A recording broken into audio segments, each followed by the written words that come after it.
Assam Rifles troops of Sangsak Battalion under 10th Sector Assam Rifles had yesterday claimed to have seized illegal betel nuts and timbers worth around rupees 4.95 crore during an operation in Manipur's border villages of Makan, Wangli and Namli in the Kamjong district on January 28 last, according to sources.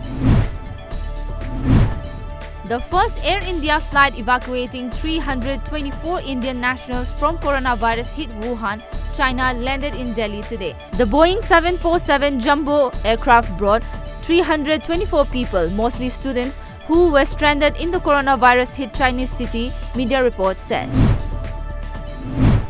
Convicts of Nirbhaya rape and murder will not be hanged today, a Delhi court has ruled, indefinitely postponing the execution of their death warrant after the inmates sought a stay on their hanging for 6 a.m. today, according to reports.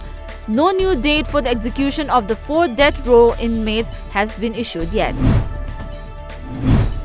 Adventure Tourism Festival 2020 was inaugurated by Sikkim Tourism Minister B.S. Pant in front of Tourism Information Center at MG Marg in Gangtok the previous day. As per media reports, the 10-day-long festival is being organized by Indian Himalayan Center for Adventure and Eco-Tourism, CHEMCHE, under Tourism and Civil Aviation Department to further promote adventure sports and to highlight activities of IHCAE.